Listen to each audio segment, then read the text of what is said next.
reality of phantoms and monsters. They exist among us, and sometimes they win. Even the devil was an angel once.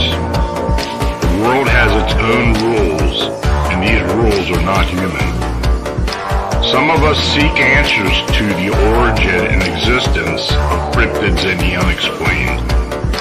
Join us as we venture beyond the known and accepted boundaries. Welcome to our nightmare. I think you're going to like it.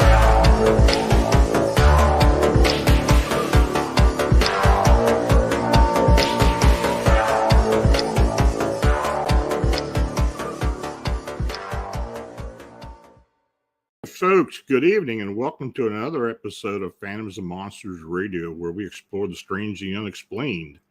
I'm your host, Lon Strickler. Thanks for joining us. If you enjoy our content, then please subscribe, like, and share our presentations. Super Chat is active during the show, so please show your support for Phantoms and Monsters Radio by clicking the dollar icon underneath the chat. You can also support the channel by using the Buy Me a Coffee link or banner in the description below. Your consideration is very much needed and appreciated. So tonight, we're kind of slapped the show together pretty quickly. I ended up with COVID. So the things I was supposed to do today, Friday I couldn't do. And I'm kind of stuck here. So I decided to go ahead and do a show tonight. So what this will be is a question and answer session, including any type of discussion on Fortean phenomena, cryptids, metaphysical subjects, anything, anything that interests the listeners.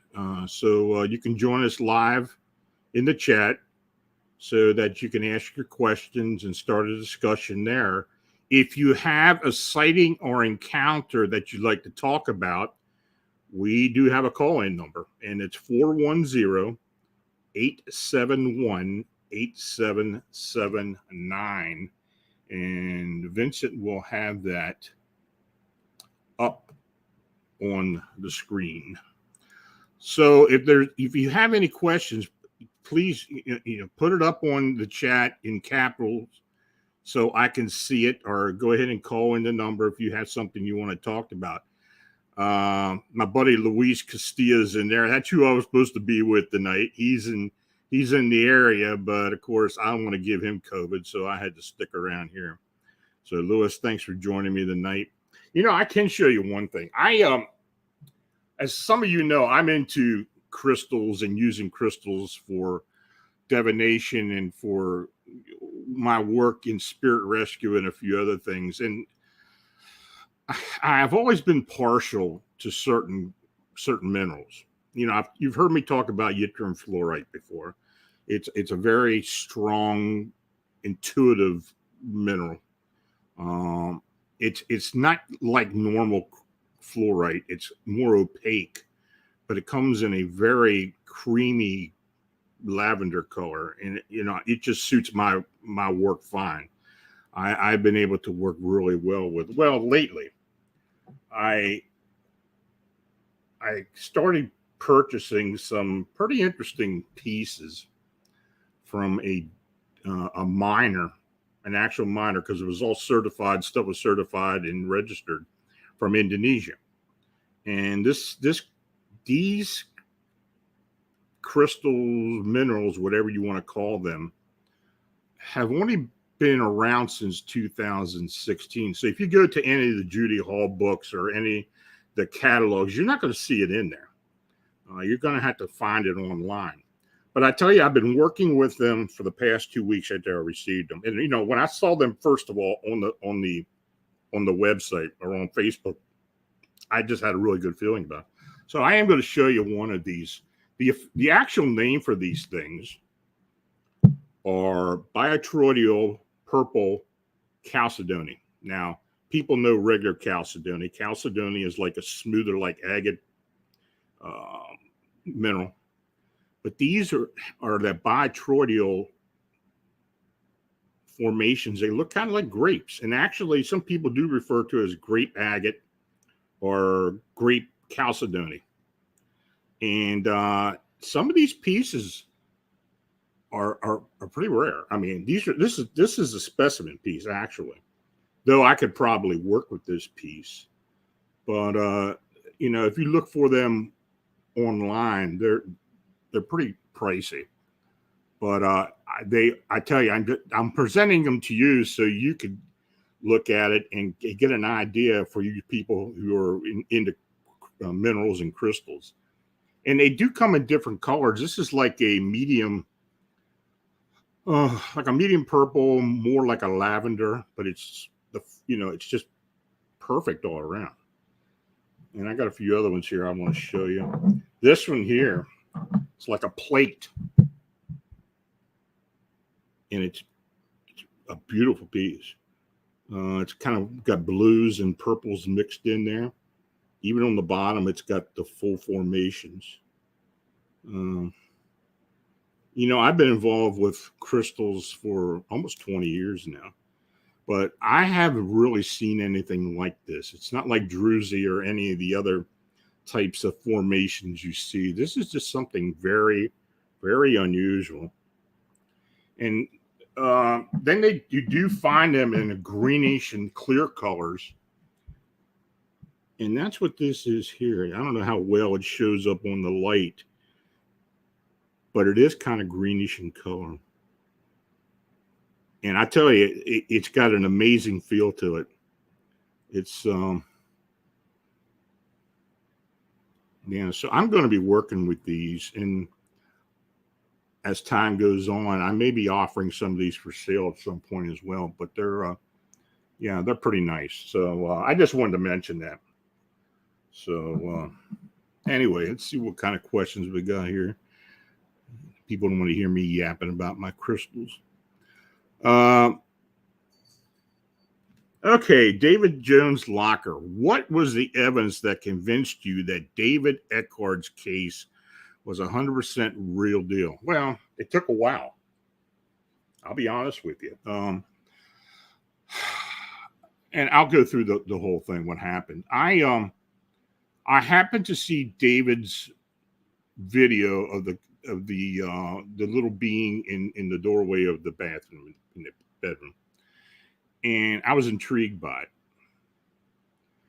it. I had seen other videos of so-called alien or extraterrestrial beings, but I've never seen one quite like that before. So what I did, I had eventually contacted David, and when we started talking, he was telling me that, I have been contacting the people at MUFON, in particular MUFON, Florida. And at that time, that was Glenn Bell, who was the actual director in Florida at the time. And they just were not interested in helping David out. But, for MUFON, for people who know MUFON, they're kind of the nuts and bolts as far as spacecraft, or whatever you want to call them, craft or UFOs. They seem interested in entities at some point, but really they didn't make it a priority. And I've heard this so many times before. So anyway, I was talking to David literally 3 or 4 hours a day for the first 6 months. I mean, it was that intensive. And as we went along, David started opening up more and more. I mean, I think he was wary of me as well. Started opening up more and more, and he was actually showing me more evidence. Some videos he had, some of the sounds he was recording. And, first of all, I thought, well, I think he's probably mistaking this for like a spirit haunting or such. But as time went on and I started seeing certain things, I realized that he was really going through what he was describing. And, that's been over a decade now. And even though, it's evolved a bit, I think David has gotten himself maybe a little too involved with it. And he'll probably admit to that because he's very inquisitive. He wants to know the truth, and that's just the way he is. But and I don't doubt what he's capturing as far as videos and pictures and photos and stuff. But you've always got to keep in mind these beings have an agenda.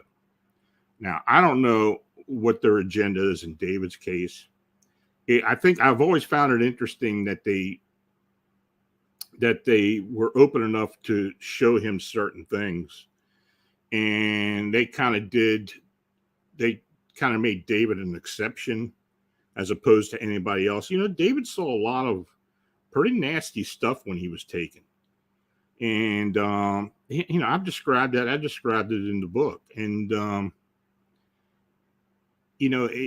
the fact, and look, when I started working with David, they had to tell him that it was okay for him to confer with me on this. And we did. And I believe the subsequent encounters that I had later on had something to do with the relationship between David and them and me and them as well.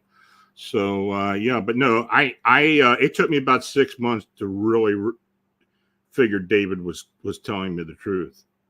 And I'll be honest, I haven't doubted him at all. He some of David's theories are a little out there sometimes, but all in all, David is not a liar. He does not like to deceive people. That's just not the way he is. So he's a scientific guy. Moon Medicine Force. What do you know of wolf beings and connections to crystals? That's a good question. I think it could happen. I think some cryptid beings do have some connection with crystals and the actual geology itself. But that's not really something I've ever looked into, and I'm glad you brought that up, because maybe that's something I need to look into. Are these sightings around areas where there's certain minerals or concentration minerals? We've had a lot of sightings here in Pennsylvania, and Pennsylvania has an interesting bedrock, areas. I mean, it's got high bedrock, just like Gettysburg. It's got very high bedrock granite. It's very granite outcroppings everywhere, but it's got a lot of quartz too, and it's got a lot of limestone. So I don't know if there's a connection there, but it's an interesting thought. So, yeah. So let's see. Anybody else got any questions? Let me roll down here.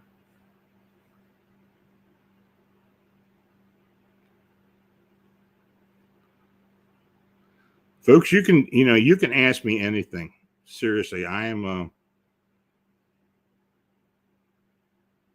Marla says, I like black tourmaline, but for some reason favor greenstones. Everybody's got their own preference. I like the greenstones too. They're good healers for the most part. Malachite, aventurine, seraphine. Those are excellent healing stones. But of course, black stones like black tourmaline, score, and all black stones have that earth quality to them, and they're grounding stones. They're protectors. So, yeah.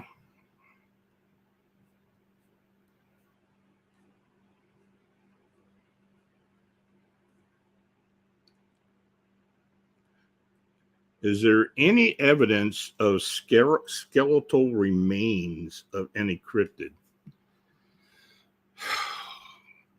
Some people seem to think there are. Vincent brought up the subject of this skull that was supposedly found recently.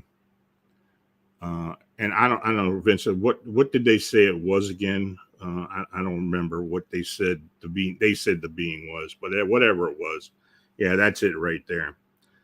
Did they think it was a Bigfoot or something? I don't know, but it looks like Looks like hooey to me. I don't know. As far as other cryptids, no, I really don't. There had people who said they found this, and that, but I don't know of any real evidence that's been proven.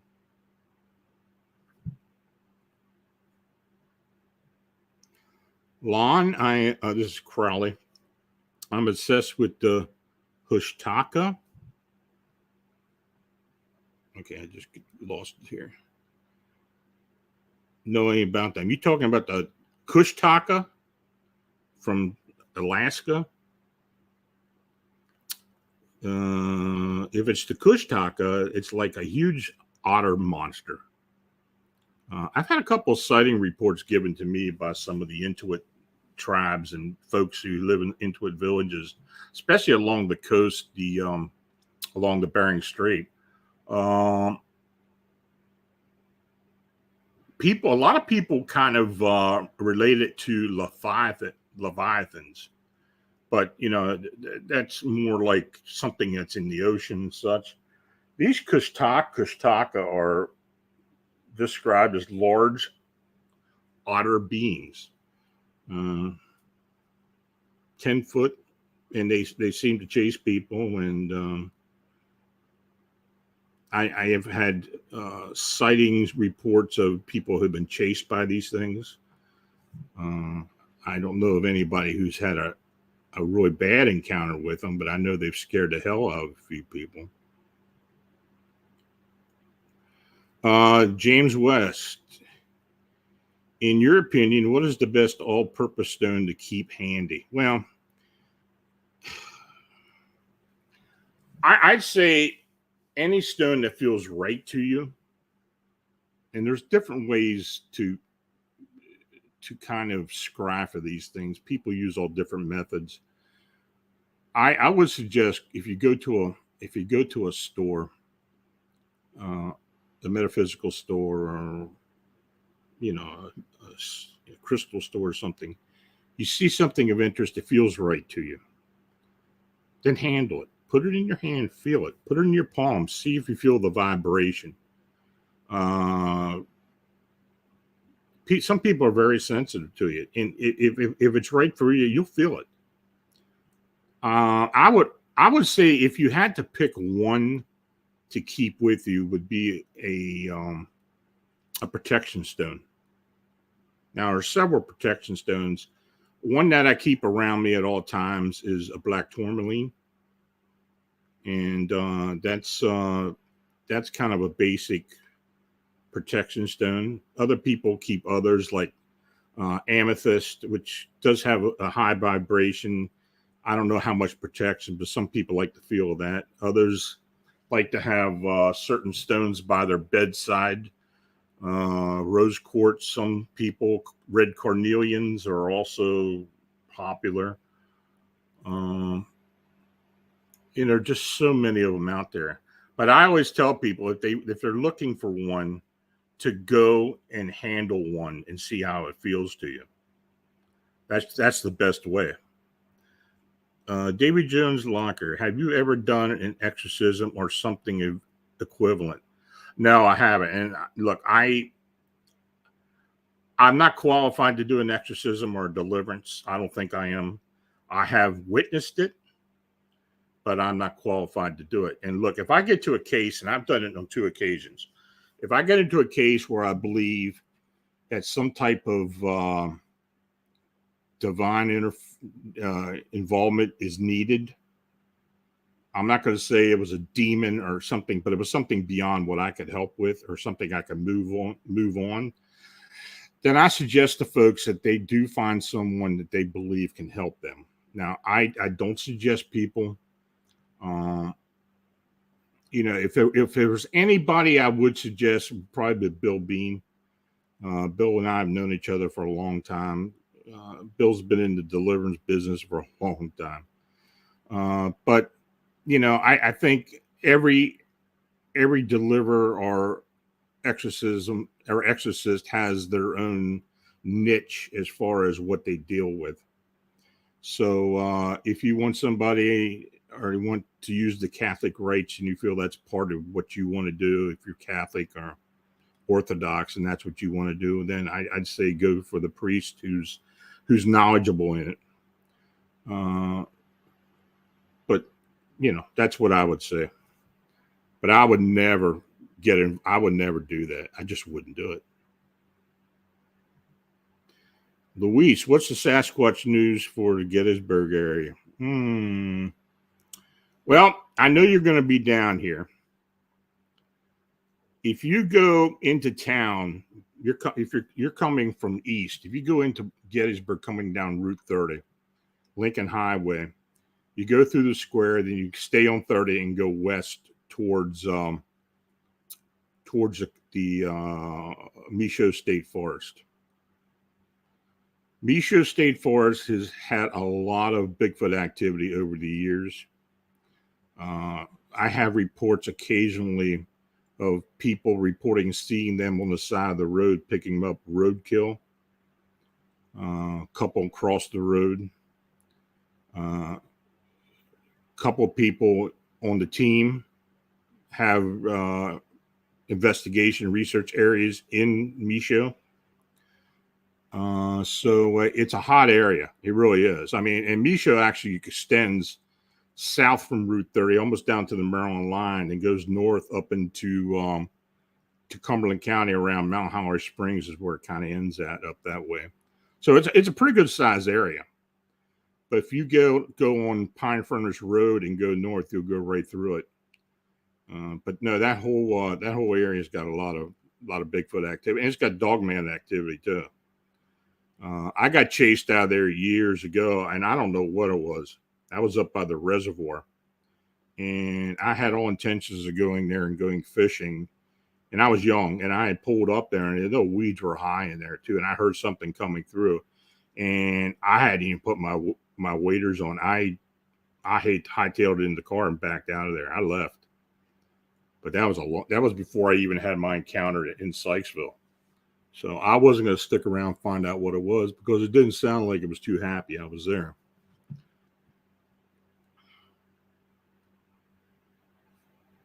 Okay.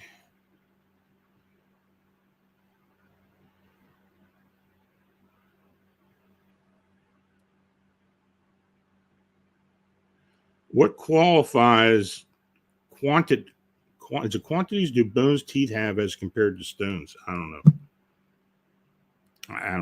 I mean, I don't know if there's any qualifiers or any with those compared to crystals or stones. Of course, they're all minerals, but what is your perception on past life regression? Yeah. Well, that's an interesting one because, to be quite honest with you, I don't refer people for past life regression. I have a lot of people who keep telling me that I ought to have it done, but maybe I will at some point. I have actually been witness to past life regression or several other type of regression sessions. It can get pretty hairy. That's all I can say. I don't even know if I'd want to subject myself to that. These people, they really go through hell sometimes. So I don't know if I'd want to do that, but of course, somebody may talk me into it one day. Crawley said, my buddy Connor Flynn told me to go to the Pennsylvania Grand Canyon to look, agree or no. That Pennsylvania Grand Canyon area is pretty interesting. I've heard a lot of Bigfoot accounts up there. You might want to ask Sean Forker about it. He's not far from there. I don't know what kind of reports he's gotten up there over years, but I have heard of a few sightings. And in fact, there was a historical encounter with upright canines back in the 1870s with some loggers up that area years ago, about 1870s. I don't know how true it was. I mean, maybe it's just, some type of lore or some type of story, but, it was told to Butch and I. So, I don't know, maybe it was true. I don't know, but.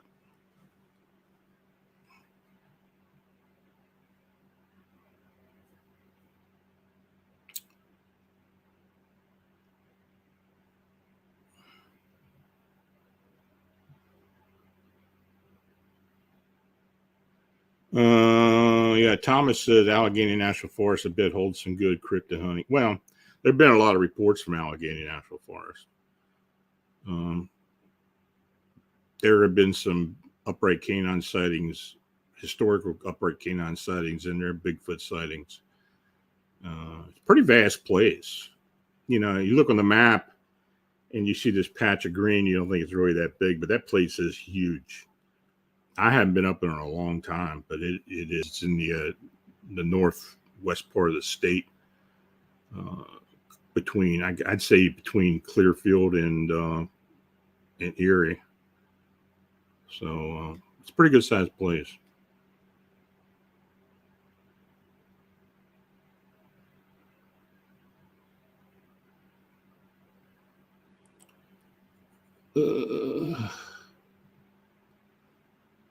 Where is Pennsylvania located? I'd say north central.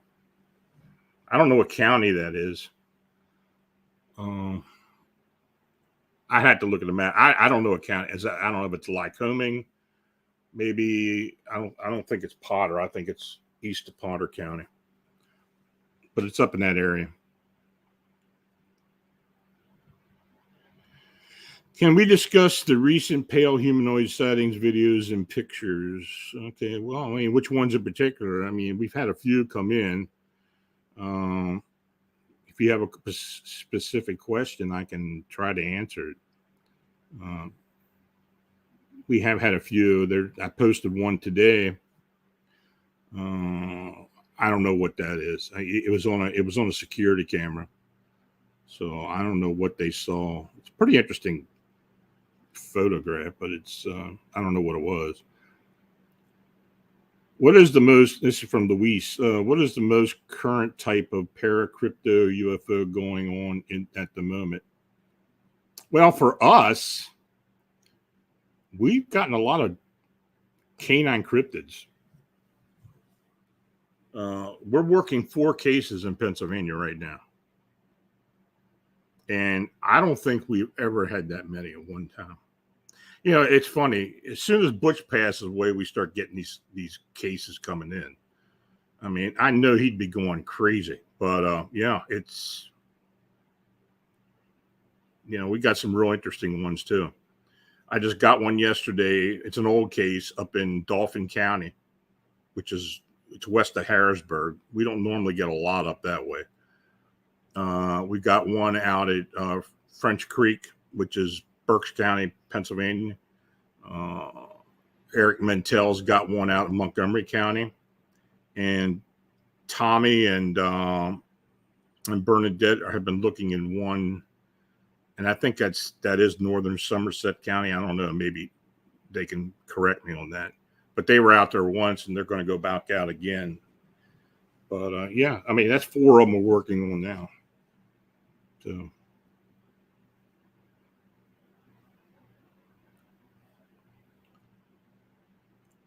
Tommy says Tioga County is where Grand Canyon. Yeah, I figure it was one of those counties. It was one of those counties up there.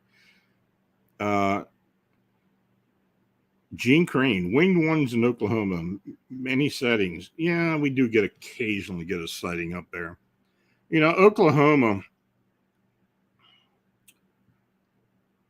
Oklahoma's a strange state. I don't know exactly what it is about it. We get a lot of different stuff up there or out there. It's mostly Bigfoot or some very weird Bigfoot sightings. We do occasionally get some either ultra-terrestrial or alien sightings of some type out there. But as far as winged humanoids, I probably have, I tell you, if I went into my archives, I could probably find one. But yeah.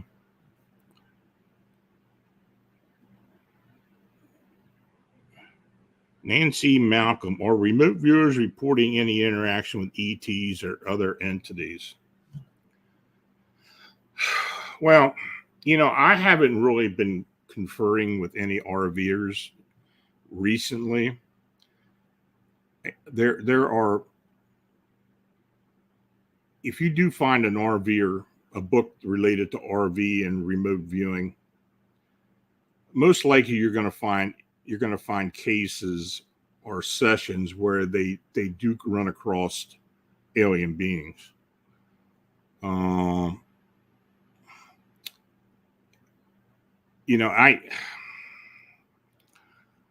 don't know.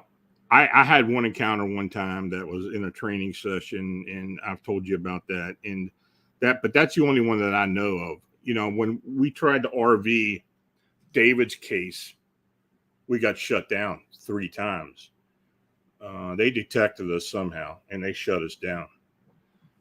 So it's not that easy to do. But as far as actually conferring with anybody that has had encounters with alien beings or extraterrestrials and all through remote viewing, I don't know, but I think you could probably find it if you looked hard enough. Marla, do you think the Albatwitch is just folklore? No, I think they're real. I really do. I think if you talk to Tim Renner, I think he'll tell you that they're probably real. I've had encounter reports now. So now this was in York County on the western side of the Susquehanna. Most of the Albatwitches were in the Chicky Rock area, which is just south of Columbia, which is in Lancaster County. But I've had some small being sightings that were probably not juveniles, seen running through fields and such. And I had a real good one near Red Line, Pennsylvania, incidentally, where Tim actually lives in the area. So we've had some small upright sightings of these type of beings in the past. So I think they really do, but I think they do exist. Tommy asked, Tommy Carroll, any connection between cryptids and high voltage lines, substations, power lines? Yeah, I mean, every once in a while, you will get sightings of these cryptids, Bigfoot or upright canines in those clearings where you see the high tension wires going through. Now, are they there just because of the clearing and they're easy to see, or is it something to do with the high power that's coming through the lines? I don't know. People who live near high powered lines tend to have a lot of phenomena going on around them. Is it generated because of that, or is it something else? Of course, we get a lot of UFO activity. The Todd Seas case is a perfect example. He lived near the high power lines on the Montour Ridge, and that's where the witnesses that had seen him being abducted had actually seen the craft over that power line. And since then, we've had several sightings of UFOs hovering over those power lines on the ridge as well. So I think there's something to that. As far as cryptids goes, it very well could be. But I have had cases where people have seen them. Have you heard of La Mana crab-like humanoid? It was filmed on CCTV in Costa Rica last year. No, that's not one I know of. If you have any information, send it to me. I'd be interested in reading it.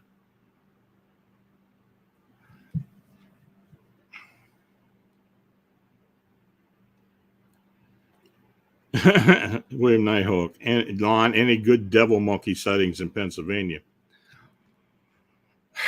I know people that are investigators in Pennsylvania that seem to think there are. I don't know if there are or not. I have never had a report that I thought was one. The only really good devil monkey sighting that I know of I've ever gotten was out near Chicago years ago. But there do seem to be people that think they're out here in the East as well. So I don't know. I really don't know.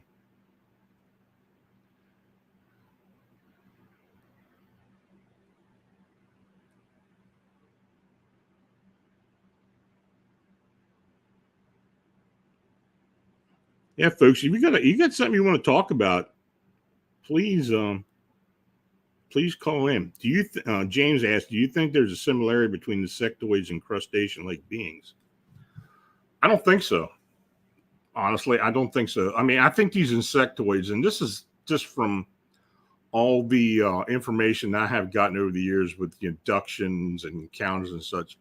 I think the insectoids are probably the hierarchy of abduction scenarios. Many times when we have abductions nowadays, there seem to be 3, 4, or 5 different type of beings. But I think insectoids are literally metamorphosized reptilians. Seriously, I think they actually shapeshift or metamorphosize into reptilian beings. When one ascends to being the leader of the hierarchy or whatever, I think that's what happens. I think they have the ability to do that. And I've heard a few people tell me something very similar to that, that have been involved with that have had abductions and such. So over time, I believe from some of the things I have been told, I think that may very well be what happens. So but that's my opinion.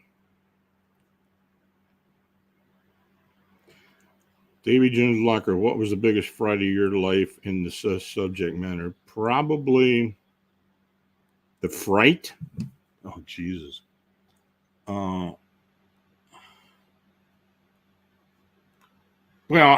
my Ouija board experience when I was in high school was probably the most frightening.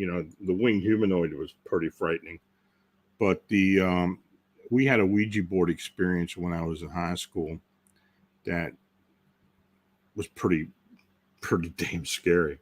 I was in my senior year, and we used to have house parties and stuff, and we were down in the basement of this friend's house, and I was sitting on the sofa, a bunch of other people around me, and the coffee table, we had a Ouija board set up, and there was a bunch of people sitting around the coffee table asking questions of the Ouija board, and So as I'm sitting here watching these folks, there was a guy sitting across the coffee table from me who kept looking at me.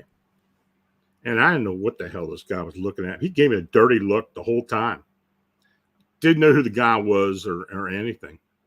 And he just seemed like he was getting madder and madder as he was looking at me. And as time went by, he jumped over the table and attacked me. And I'm trying to get this guy off of me. I think I cracked him in the face one time, but he did eventually come to, and he acted like he didn't know of anything that happened. And I didn't know what was going on. The Ouija board, my dad had a hobby shop. He used to sell Ouija boards in his hobby shop. And he used to sell the original ones, the ones that were in the black box. I don't know if people remember those that were made by, who was a company in Baltimore that made those things? I forget what they were. Anyway, he did sell them. Anyway, but everybody was freaking out when this guy jumped me.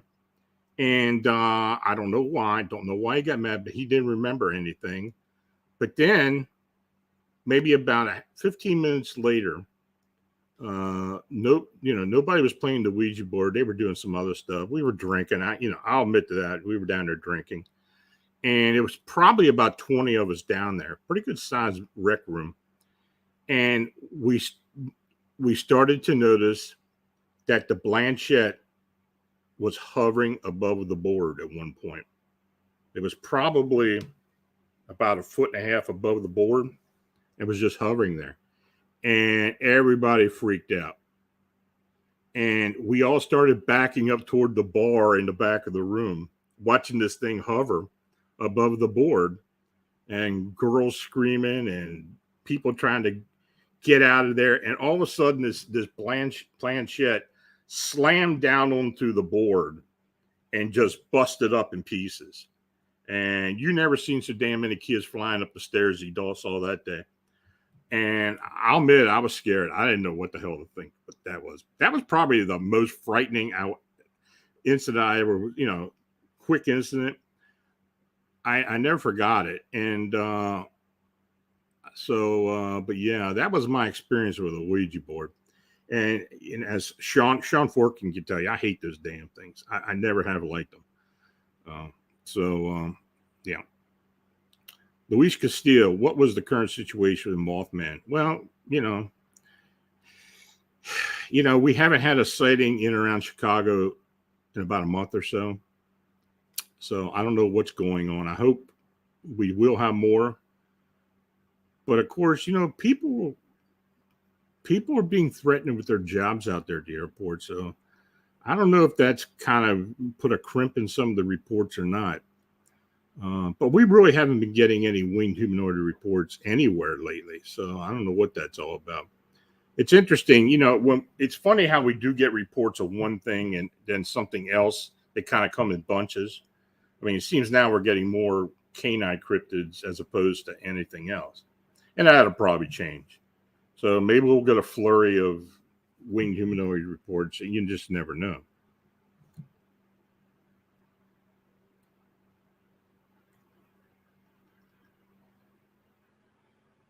Anybody got any other?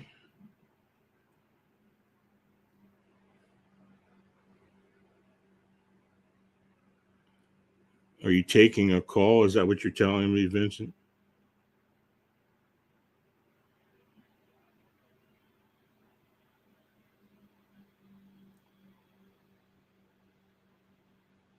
Okay, well, we'll see. James West asks, what do you think shadow people are? Well, I don't think they're spirit beings. I think they're something non-human that they're not from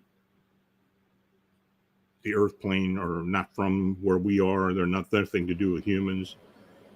I think they're almost like a virus, if you want to call it that, because they just seem to be, they seem to be attracted to dysfunction. I've always given this example. These things could be walking down the road looking for some type of energy or life force to use to keep them viable, and they'll walk down a street and they're housed on each side, and they kind of pick the house where there's dysfunction or people are sick or there's issues in the household, and I think that's where they go to. They're not good beings. I mean, they're very dangerous. So I've seen a lot of examples where people actually believe they've killed others. So okay, we got a caller. We've got a caller. Got a caller. She wants to come in and tell you about a winged humanoid sighting that she's had. Okay. Now she's got a little bit of a hearing problem, so if you can just speak up for her. Okay. I'm going to patch her in now. Go ahead and say hello to everybody. Hello, everybody. Go ahead and tell us what you saw. Yes. Can you hear me? Yes, I can. Hello? Yeah, they can hear you. Okay. I can't hear them, I don't think. Oh, okay. You're That's not the listening problem. to the radio show still. That's okay. Go ahead. Okay, do you want me to just tell my story? Tell your story. Hello? Yes, we're all ears. Tell your story. Okay, well, this happened. I'm 62 years old now. And I can remember every detail of that day. I can't tell you what happened the day before or actually the day after, but that day, I can tell you. I was at Vacation Bible School. We went on like a little field trip that day. It was a week before 4th of July. We were going to be going to my grandparents in Odessa, Texas. I lived in Enid, Oklahoma. And we lived at 501 West Market Street. Now it's called 501 West Owen K. Garriott Road. So if you want to Google it and look at it, now it is like a plastic surgery place there now on the corner. I think it was on the corner of Jefferson and Market, well, Owen K. Garriott. And there's an alley, okay? And I was coming down State Street, and I was with two friends. One's name is Mike, the other's name was Sue. And we was walking down State Street. Sue went to the left because she lived to the left a block. Mike he went straight because he lived a block down State Street, and I went to the right because I lived on the corner of Jefferson and Owen K. Garriott on Market Street. And the alley, across the alley, and I saw something out of the corner of my eye. Now, it was still light out. It was about 4:30. And in the summertime, it's still light. And I looked, and it was like something like squatted down. And at first, I thought it had like a blanket over it. I couldn't figure it out. And then, and I know the sighting only would last a very few seconds. And I looked, and its eyes were black. Okay, this is the most important part. I think if they would have been red at that point, I would have remembered that. And it wasn't covered with a blanket; it was wings. And I don't know how tall I was then. I mean, I'm only 5'4" now, so how tall I was at that age. And I'm going to say it was about the same height as me, squatted down, the wings around itself. And when I looked at it, the wings went to the back and it started to stand up. And now, I never saw its legs. So if you can imagine seeing something rise that never looked down, you kind of know what I'm trying to say there. But never looking down. As it's rising, I'm seeing it, okay? And it has arms. The wings are now in the back. It's like a really light black, but not gray, but not black. And had like face, and don't laugh about this, but its nose reminded me of Michael Jackson after surgery. First time I saw Michael Jackson's nose, I thought of this thing. And I mean, I had a hard time looking at Michael Jackson after that. And I can't put down to Michael Jackson either. I thought it was the devil. I truly thought it was the devil. As it stood up, it had like a six-pack stomach. I didn't know what a six-pack stomach was then. And its arms, it was holding something in its arm. Now, there had been a gentleman who lived like a block away from us who raised rabbits, and he passed away, and his family let all the rabbits out. When rabbits doing what they do best, they, populate. But we didn't have any black rabbits. They were all like white and brown color, I believe. There was no all black rabbits. What it was holding was black in its arms, and it looked like it was suckling on a tit. And I know you don't believe me. I know, and I swear to God, I know what I saw. I pissed my pants. I have never ran so fast, and I remember hitting the back gate, sometimes stuck. I think I hit it so hard that I actually knocked one of the hinges off.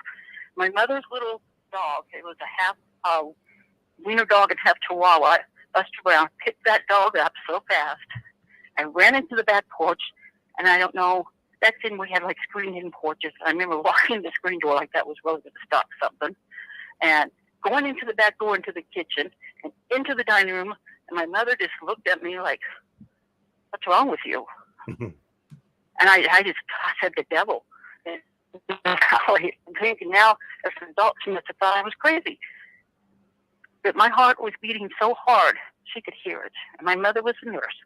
My dad was a medic in the Army for 28 years. He thought maybe I had sunstroke or heat stroke. They do believe that I did see something. They don't know what I saw. My mother said, "Are you sure it wasn't a dog?" I said, "No." Now, here's the thing. as it was rising, okay, and then as it got raised up, I did not see any like genitalia or anything like that, all right? Mm-hmm. And breast didn't really have breast. It had nipples, but not breast. I looked up because I kept looking at what was in its arm, and it had a little thing had a little arm. And then I looked up at its face, and its eyes were red, and that's when I urinated on myself. Mm. And I took off, and I had to run across Mrs. Weber's yard. I remember because you never went on Mrs. Weber's yard. I didn't care. And across our driveway where our garage was, because garages back then they weren't attached; they were older homes, and hit that gate, and I was inside. Wow. I don't know if you guys know what rollaway beds are, but I slept in my parents' room on a rollaway bed. I made my father keep the shotgun, and my mother keep her shotgun, and I wanted a shotgun. They wouldn't give me one. Hey, Vincent, ask her what kind of wings. I know what I saw. Yeah, ask what kind of wings it had in the height. It stood up, and its wings came out. What kind of wings did it have?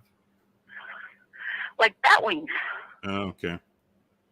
Interesting. If I had to give a description, they would be more like bat wings, like a bat, like a big bat.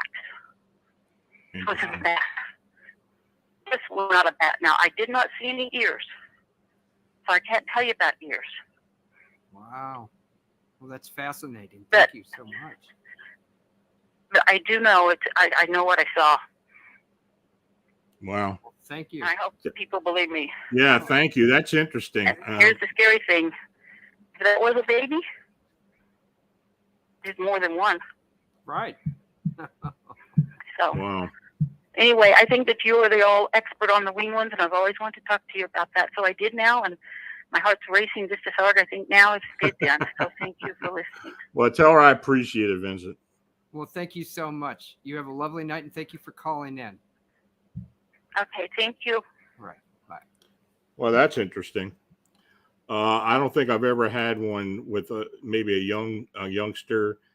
Nonetheless, I mean, nevertheless, suckling on a nipple or being fed. That's an interesting one. Yeah, I'm gonna have to get that one transcribed because that's. What do you think about that, Vincent?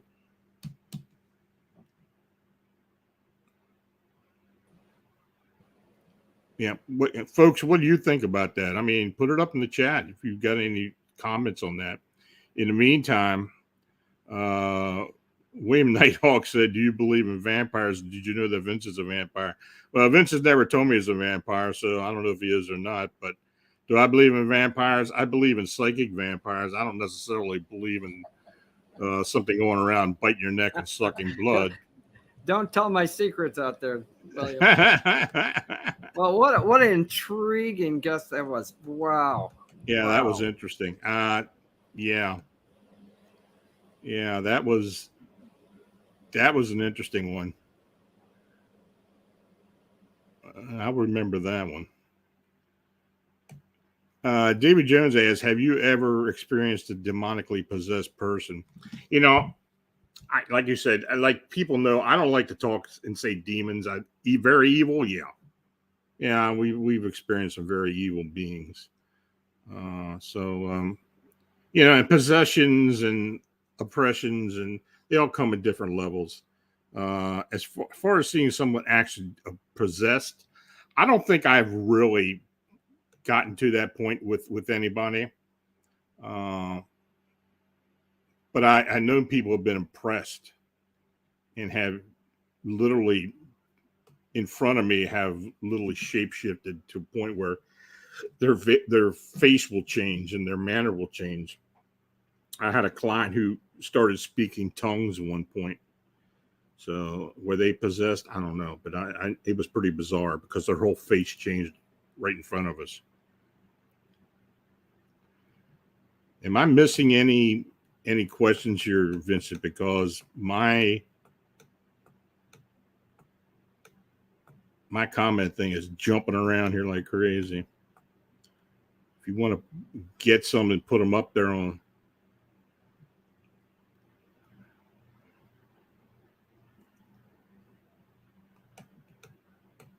Anybody else have any questions or want to call in with their encounter? It's fine with me. If you want to go longer, we will. If you have something to talk about.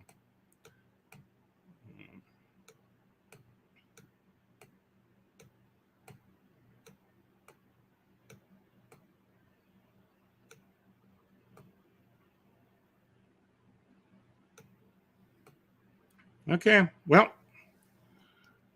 has anyone in Amy Crew asked, anyone in your team had recent communication from the winged ones?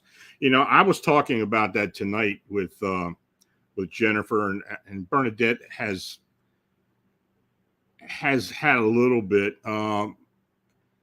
but really there haven't been many updates. Actually, I asked Jennifer if she wanted to come on the show tonight, and she said that she just didn't feel like it was the right time to do that. So I think what we're going to do, we are going to have her on. We'll have Bernadette on. For you folks who don't know, Bernadette is going to eventually have a show on here. So I'm quite sure she'll be talking about a lot of things. She's very intuitive and psychic, and I look forward to her being on, having her own show and presenting some of the things that she has experienced over time.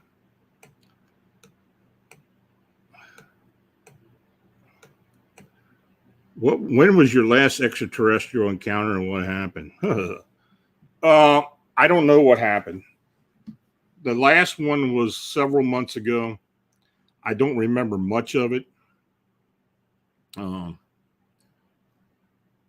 It's just like anything else. Maybe it'll come to me at another time. The only thing I know was it's the same three tall beings that I had other encounters with. I know of that have had at least 3 encounters with these tall gray beings. There's 3, and they always come in threes. And I had another experience several months ago, but I don't remember anything at all. All I know is they were there. So that's the best I can tell you. Sorry about that. I'm not going to lie to you. Debbie Weissong asks, have you ever heard or encountered a group paranormal experience? About 15 years ago, we were out camping, hunting. We experienced as a family drums and sounds of stampedes of buffalo. Yeah. I've heard of that before. I don't know exactly what area you were at, but if you're in an old area where probably tribal activity or in something like that, I think many times people will experience that. I know when I'm in areas where there was indigenous activity, and Butch could have told you, Butch had talked about it before, but I would hear drumming, and very distinctive too. In fact, my son was with us at one time up in Lancaster County. So I'm pretty in tune to indigenous energy. It's just like when I was at Point Pleasant. That it was very strong. The indigenous energy at Point Pleasant, and of course, I do believe that is what did summon the Mothman being. We got another call. If you do, patch it in.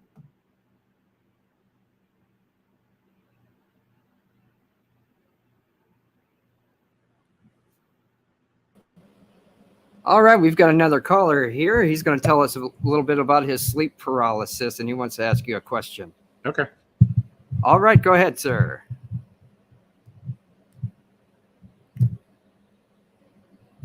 Are you there? Can you hear me? Go ahead, sir. So I had a series of sleep. I'm having a really hard time hearing you, sir. Sorry. He's going to have to speak into it louder. You're going to have to speak into it a little bit louder. I'm having a real hard time hearing you.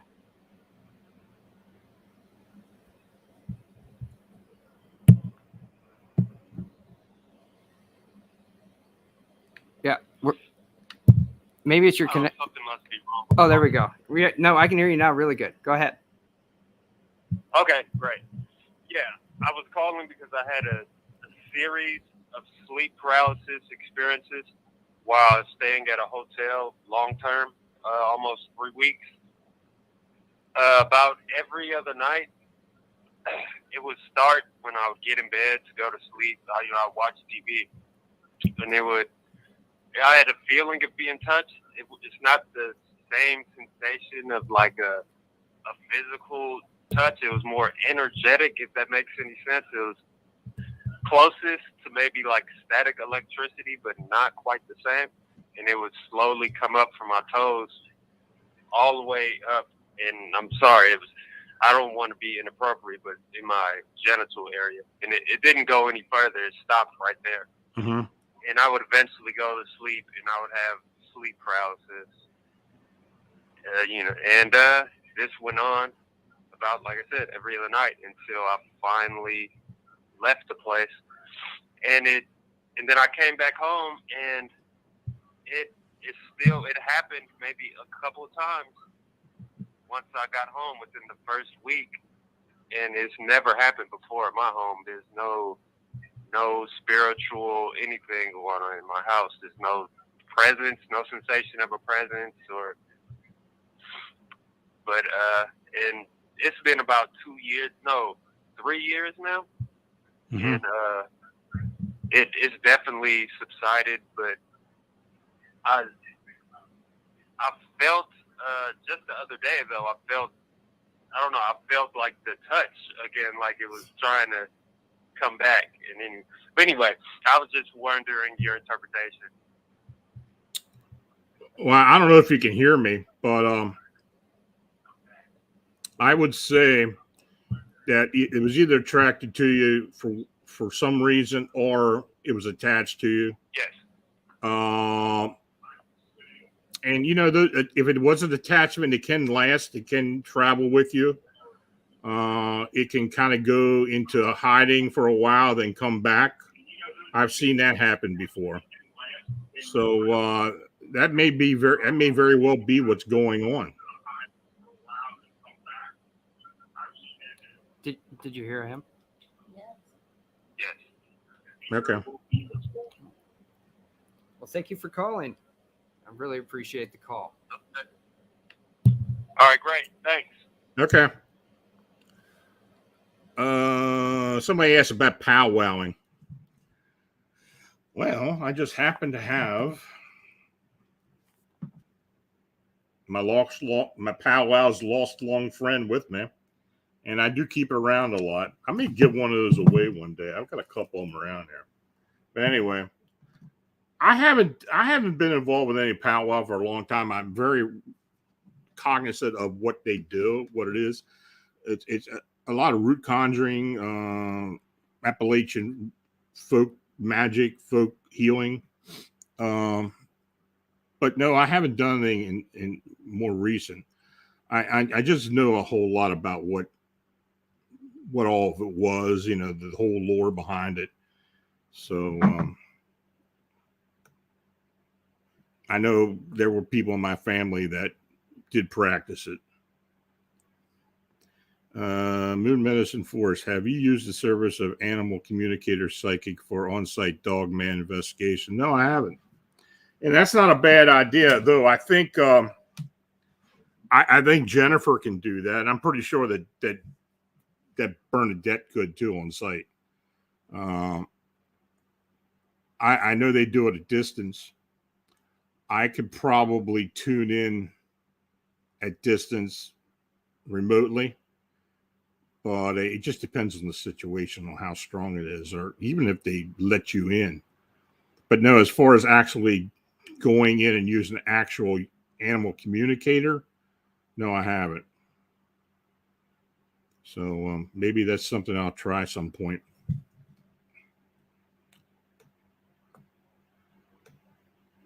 Okay, folks. Well, I want to thank you all for coming on tonight. And, there's a little bit of experiment tonight, see if this worked. Maybe we'll get the telephone thing in a better program or something at some point. it did work a bit. I mean, I could hear what people were saying. I don't know if they necessarily heard me too well, but again, thanks again for tuning in for that. If you have an unexplained encounter, sighting or such, contact me through Phantoms Monsters blog site. And I want to thank people for coming on and actually calling in. I know people get nervous about doing it, but I'm very much appreciate you doing it. And I hope to increase this, make it part of the show at some point. So, and thanks to each and all of you for watching and chatting.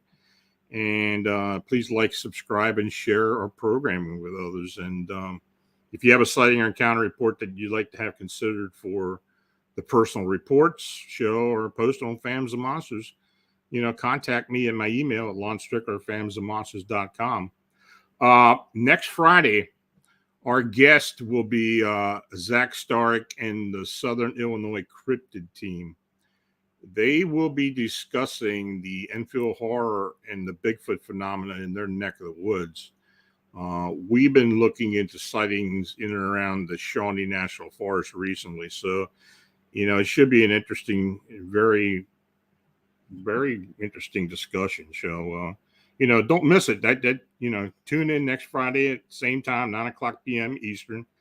And I think you'll enjoy it. So until next week, stay healthy, have a safe, enjoyable weekend. Good night.